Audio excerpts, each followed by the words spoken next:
My brother mocked my small wedding. Then he Googled my fiancé's name and found out he was the builder of luxury resorts across the Middle East.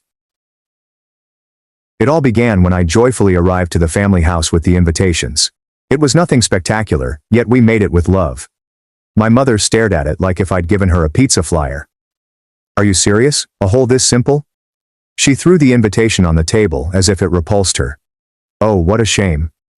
My brother grabbed it and presented it to his girlfriend while holding back laughs. "Look, my sister is having her grand wedding here. Isn't it picturesque?" His girlfriend covered her lips, faking sympathy. "Oh no, how sad." My father did not even turn around. "Don't count on me, I'm not going to make a fool of myself." "But Dad." "No buts. That's not a wedding, it's a neighborhood block party." Just then, my aunt strolled in, as if the cosmos needed another round of ridicule. "What are you talking about?" "About the girl's little wedding," my mother muttered contemptuously, as if the term wedding bothered her. "Oh yes, my friend already told me. She says it's such a pity she settled for so little." My brother gave a loud laugh. "They're going to think we've run out of money or something worse." Deep down, I knew this would happen. I wasn't expecting a standing ovation, but hearing it from their own mouths, so raw and unfiltered, was like getting slapped in slow motion. Something shattered or hardened inside of me as I placed the crumpled invitation away. They would see who had the most horrible wedding. I did not sleep that night. My family's words played like a music. But it wasn't only the words spoken that afternoon. It was an echo, the closing lyric of a harsh opera that I had grown up listening to. Sitting in the darkness of the kitchen, the humiliation of the offer faded into a carousel of bad memories. I was 19 when I introduced them to my first boyfriend, a genuinely nice guy who worked as a mechanic to pay for his studies. I recall my mother's frozen expression and her later private remark. "Darling, love is nice, but it doesn't pay the bills at the garage. Aim higher." When I told my father at 23 that I was quitting the law degree he had picked for me to pursue my passion for graphic design, he didn't even look at me.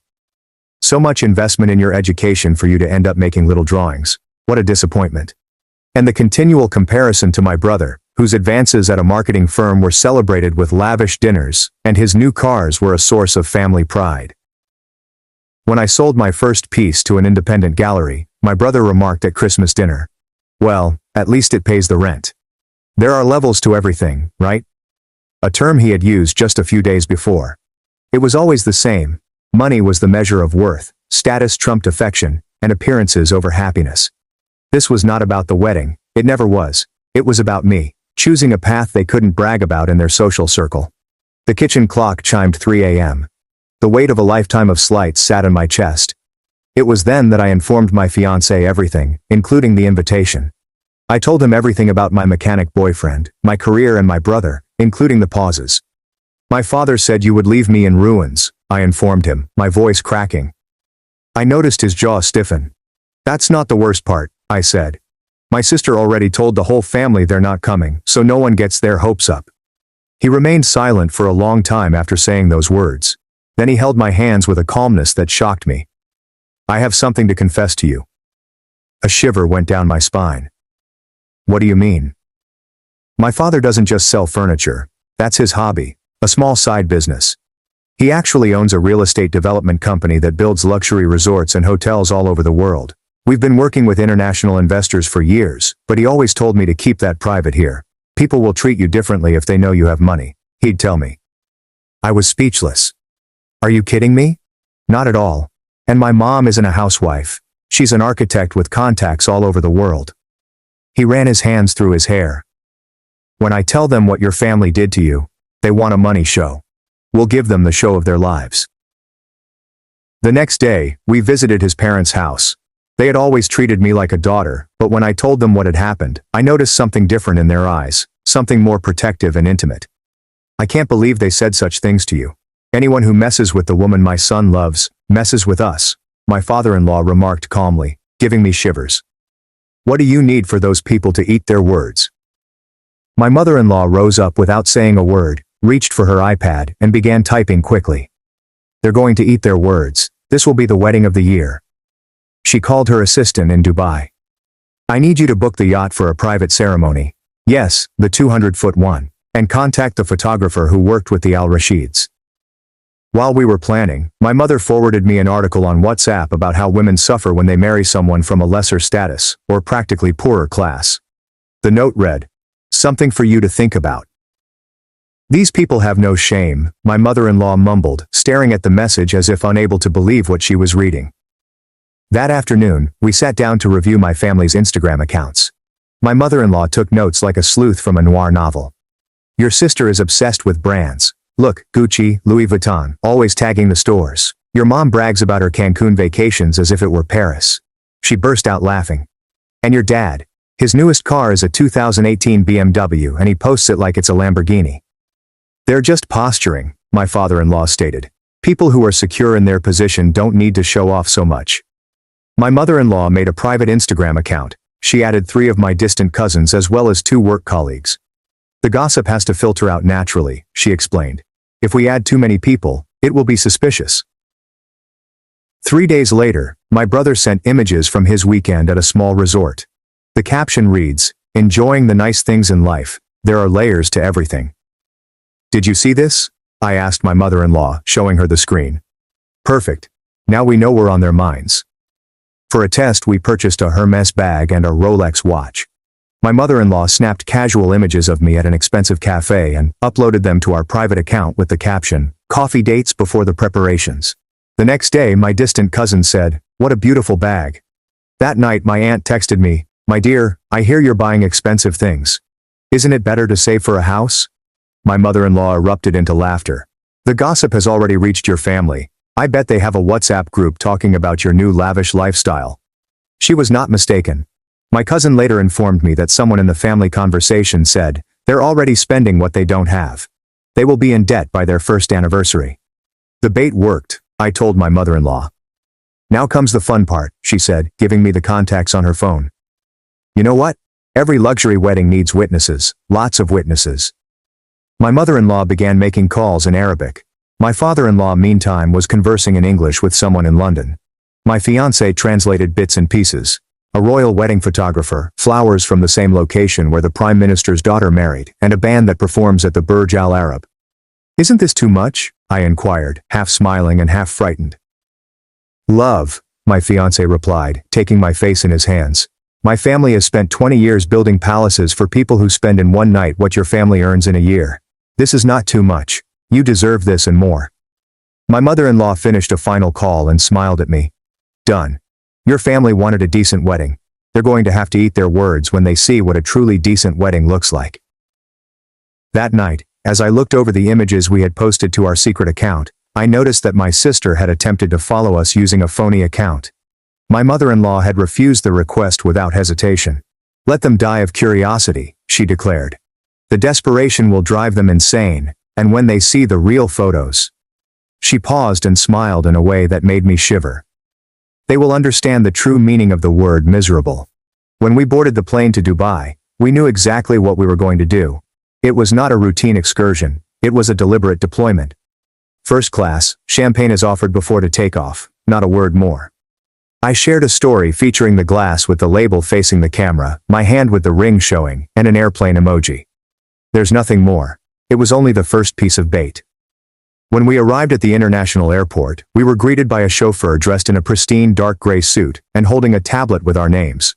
I did not even record that. I waited until we arrived to the hotel, not the one we were staying in, but the one my in-laws helped build 5 years ago, and their names are still inscribed on a marble wall. A modest snapshot of the lobby, a silhouette of me with a view of the Burj Khalifa from the suite, and a note to close friends. Life has a way of settling scores. We knew someone would spread such lies. It was simply a matter of time.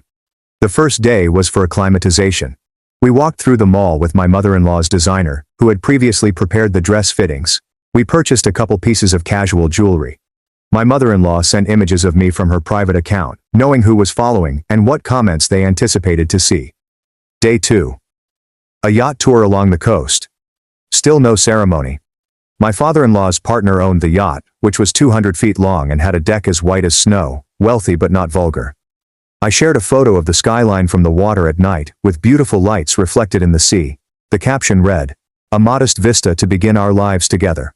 I'm not sure who captured the screenshot. 30 minutes later, my brother commented on his account. Did you win the lottery or what? Be careful with your debt, little sister. I read it while having my nails done. I did not even respond. I just showed it to my mother-in-law. Perfect, they're biting, she explained. My mom wasn't far behind. She commented on another photo, this one of me and my fiancé at a restaurant saying, "Daughter, I hope you're being prudent. Love does not pay her credit cards." We glanced at each other and laughed. They had no idea, but they were causing their own doom. On day 3, we decided to ramp up the intensity.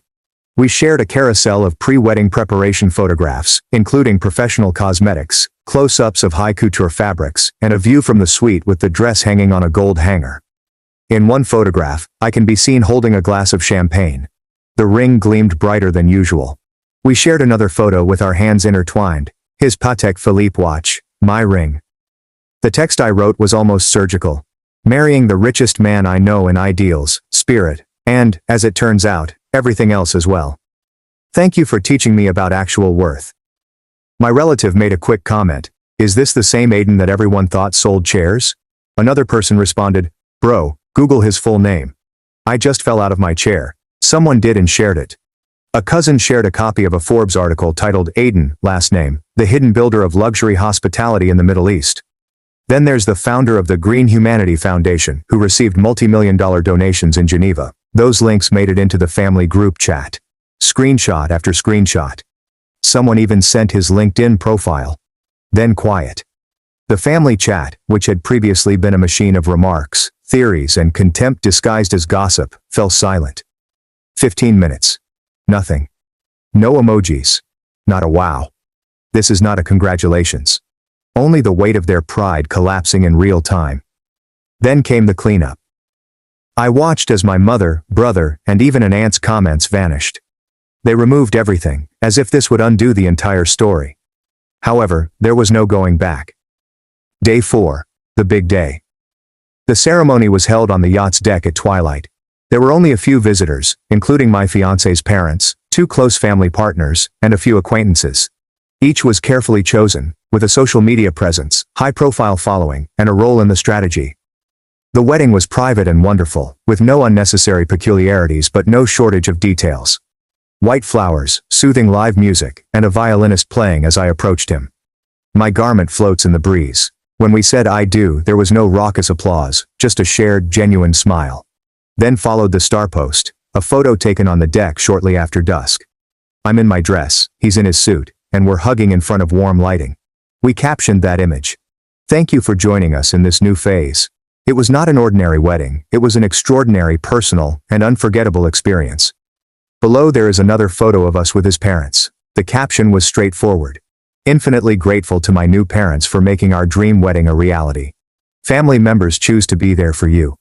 I tagged my father-in-law. His profile was hidden, but his name was already known. Then the panic started. My father first texted me, asking, "What is all this? Are you degrading us? Where did you receive the money?" Then my mother asked, "Why didn't you tell us you were going to do something like this? You left us out on purpose." And then my sister said, in a voicemail that I still have saved, "I believe it's terrible that you exposed us like this. People ask me if we are impoverished. Is that what you wanted?" I did not respond. The nicest thing happened next. My parents' friends, who don't even follow me, began openly commenting on my images. How wonderful. I didn't realize your daughter had married Aiden. Congratulations. We attended an opening for one of his hotels in Qatar. Wonderful individuals. Their masks came off in front of their own social group. They could no longer pretend to be above everyone else. They appeared hostile, stupid, and unable to see. And then, as the final nail in the coffin, the reel. It was only 40 seconds long, yet it appeared to be a movie. Drone footage entering the yacht's bow. White flowers falling as I walked. Champagne being given, the final kiss, and the night view. All expertly edited. Not a single second was wasted. The views surged. And then something unexpected occurred. One of my father's friends posted the video on his own Facebook with the caption, "When love and elegance come together, things like this happen. Congratulations, family." He tagged my father. It was the ultimate in public humiliation. Their attempts to maintain control had failed. My relatives began sending me voice messages one after another. "Honey, we need to chat. We could have a celebration here, right? We can do a second more informal celebration for everyone." One even remarked that Grandma is wondering why she wasn't invited. And I just watched the notifications come in. As we had tea on the hotel balcony, my mother-in-law expressed it best. Sometimes the best revenge isn't to destroy anyone. It's simply to show them what they lost by being so arrogant. She was correct. The tension was at its highest. The masks were off. The truth was made public. And best of all, I had not said anything. I simply revealed the reality that they had always denied. They dug themselves a social grave. I just turned on the lights. A week after returning from Dubai, the doorbell rang at 7 p.m. My spouse proceeded to open it. I heard them before I saw them, their artificially happy voices and syrupy tone, which they had never used with me. "How wonderful to see you, son." My father, with a manufactured warmth, turned my stomach. My husband called from the entrance. "Love, your family came to visit." I stepped down the stairs and saw them. My father with a smile that seemed to physically hurt him, my mother clutching an expensive present bag, and my brother anxiously fumbling with his car keys. But what struck me the most was how their gaze grazed me before focusing on my husband as if he were the most important thing in the room. "We brought some little gifts," my mother explained, taking a Chanel bag from the larger suitcase. "For you, my daughter." She extended it to me without looking at me directly, as if it were a formality to be accomplished before proceeding to more important matters. My father offered my spouse a box of Cuban cigars. "To celebrate. I knew you had the makings of a champion from day one." And I just stood there, invisible, the woman they had degraded, dismissed by those who had reared me. My brother had not even greeted me. His gaze followed my husband's every movement as if he were a superstar. "Sit down," my husband stated calmly, sending thrills down my spine. "But I want my wife to be present for this entire conversation. It's my turn to defend her." They settled into the living room. My mother continued to address just him. "We wanted to get to know you better. Please excuse us if we didn't give you the welcome you deserved." My dad laughed uneasily. "It's just that sometimes one misjudges a person's character, but it's clear you're a man of the world."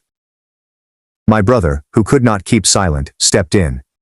"In fact, I have an incredible business idea, apps for luxury hotels.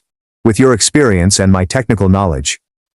My spouse let them chat, do their calculations, propositions, and desperate attempts to coerce him. I felt like a ghost in my own home, watching my family behave in ways they never had with me. Then, my mother did something that destroyed my heart. She brought out my grandfather's watch, which I had often requested but was denied since, according to her, your future is uncertain. "We wanted to give you this," she said to my husband. "It's a family heirloom. You've proven you know how to value important things." That's when something within me snapped. I've been asking for that watch for 20 years. 20 years of being told I wasn't ready and wouldn't take care of it. And now they were handing it to him, like if it were a bribe. My hubby has finally spoken. His voice was steady, yet each syllable had a glacial quality. "Let me see if I understand." He glanced directly at my brother. "A month ago, I was your sister's charity project, right?" My brother became red. "That was a misunderstanding." "A misunderstanding?" my spouse asked, leaning forward. "How do you misinterpret enjoying the good things in life? There are levels to everything." He turned to face my father. "And you? You told me I was going to drag your daughter into mediocrity, that when I left her in ruins, she shouldn't come crying to you." My father attempted to interrupt. "Look, son. I am not your son." His frigid tone could have chilled the air. "And you?" he asked my mother. "You said our wedding was so embarrassing it didn't deserve your presence." My mother sputtered. "It was a misunderstanding. We were worried about her." "Are you worried?" my spouse asked, standing up. "Do you know what the most pathetic part of all this is? I haven't changed. I am still the exact same man you met. The only difference is that now you know my father has a bigger bank account than yours." The silence was terrible. "Their problem was never my wallet," he explained. "Their problem was that they measured their own daughter's worth by the man she married. And when they thought that man had no money, they decided she was worthless too." My brother swallowed hard. My father stared at the floor. My mother fidgeted anxiously with her hands. "But you will never forgive yourselves for this," my husband said, taking my hand. "The biggest insult wasn't to me, it was to her. You told your own daughter that her love was worthless, that her happiness was an embarrassment, that her wedding was miserable." His voice hardened, becoming as harsh as glass. An extraordinary woman who loved you unconditionally, and you treated her like trash because you thought she was marrying someone poor. Do you know what that says about you as people? My mother attempted to speak. We love her. No. My husband cut her off. You loved her conditionally, depending on how much money her husband had. That's not love, that's convenience. He walked towards the door. The only family I see in this room is her. The watch stays here. The gifts too. And you will leave now. My father rose, stumbling. You can't throw us out like this. We're her family. Family? My husband glanced at him with scorn. Where was that family when she needed your support, when she was crying because the people she loved most humiliated her on the most important day of her life? My brother attempted one final play. We can start over. Forget all this. Like you forgot your sister when you thought it wasn't convenient for you. My spouse opened the door. Some wounds are not forgotten. Some wounds are remembered forever. He watched as they left one by one. My mother sought to hug me as she died. I drew away. Honey, please. I'm not your honey anymore, Mom. I murmured in a voice that did not sound like mine. I stopped being that the day you decided my happiness was an embarrassment to you. When the door closed, my husband grabbed me.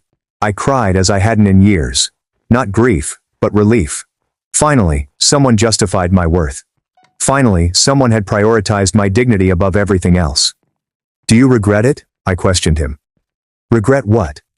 Marrying the most valuable woman I know. Starting a family with you. He peered into my eyes. Never.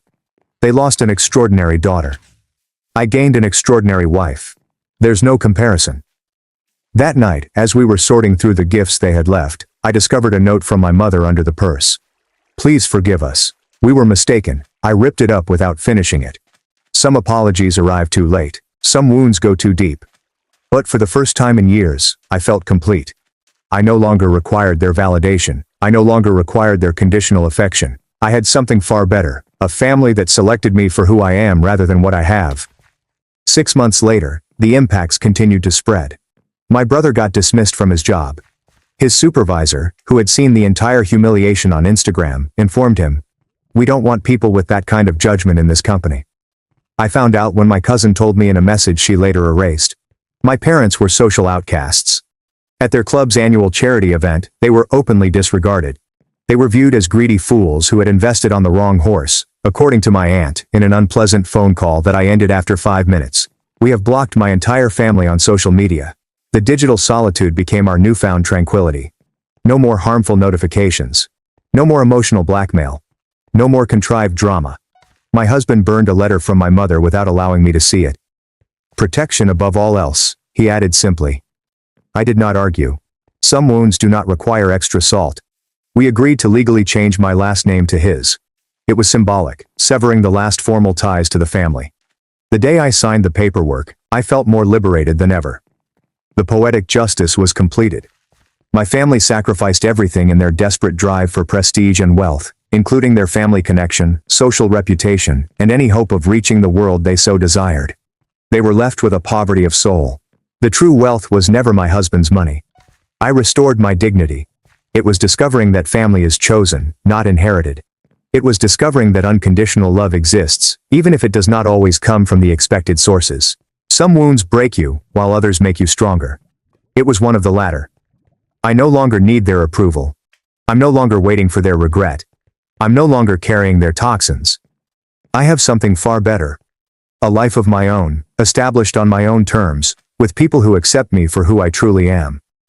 In the end, that is worth more than all of the world's luxury weddings combined. So now I ask you, have you ever had to choose between maintaining family harmony and defending your own dignity? Was the cost worthwhile? Do you think I should have swallowed my pride and forgiven them? Because after all this, I'm still wondering if I went too far, or not far enough.